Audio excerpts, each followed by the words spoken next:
Hello everyone. তো আজকে আমরা এসেছি সেই বিখ্যাত গল্পকারে শাহজামাল হামবড় গল্প, তার গল্প শুনতে যাচ্ছি। আমি আর আমার একটা বন্ধু যাচ্ছি গল্প শুনতে। তো আজকে যাব ওর গল্পটা কি শুনবো ওর গল্প। দাদা, এখানে শাহজামাল কোথায় থাকে? দাদা শাহজামাল এখানে থাকে দাদা। কোথায় থাকে? পাশে থাকে। পাশে কোথায়? একটু নিয়ে যাবে? আসেন দাদা, আসেন। কোথায়?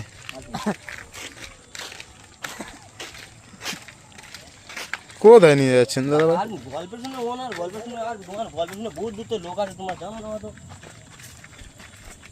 এই বসে আছে? হ্যাঁ দাদা, এই শাহজামাল বসে আছে। আসসালামু আলাইকুম। ওয়ালাইকুম সালাম। শুনেছি আপনি খুব ভালো গল্প করেন, আপনার জীবনে ঘটে যাওয়া ইতিহাস নাকি বলেন, তো একটু শুনতে এসেছি। শুনেছেন? খারাপ শুনেননি। আপনারা কি আমার গল্প শুনতে এসেছেন এখানে? হ্যাঁ, শুনতে এসেছি। তাহলে গল্পে একটা বলি, শুনুন। আবার মনে করুন যেন হামবড় দিচ্ছি। না না বলো। হ্যাঁ, বলুন বলুন। আমি একদিন হঠাৎ দেখি না পোস্টারে বসে আছি আমি। এবার গ্রামের ভিতর থেকে দেখি প্রচুর চেঁচামেচি হচ্ছে। একজন এলো, আমি তাকে জিজ্ঞেস করলাম গ্রামের ভিতরে এত চেঁচামেচি হচ্ছে কারণটা কি?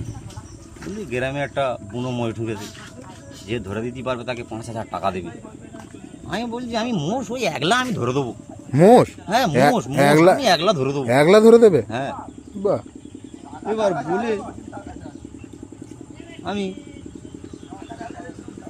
যেই মোষের শিং ধরে দিই, দেখি ঘুম ভরে আমি বাঘের শিং ধরে ফেলি। তো বলা হয়ে গেল তুই ঘুরে যাবি, ঘুরে গিয়ে বসে পড়বি। মোষে চিন্তা করে শুয়ে শুয়ে যে আমার স্বপ্নটা ভেঙে গেছে, ঘুম ভেঙে গেছে। এই ঘুম ভরে উঠে দেখছি আমার বন্ধু দুটো ডিম ধরে ফেলেছি। কোন বন্ধু স্যার? এই তো আমার বন্ধু। এই বন্ধু? বন্ধু সত্যি বলছে? এদিকে ফিরে বলো, ওদিকে ফিরে বললে হবে? ফিরে বলে বন্ধু। ঠিক বলছে। এদিকে ফেরো, ওদিকে ফিরলে হবে? না বন্ধু, কতটা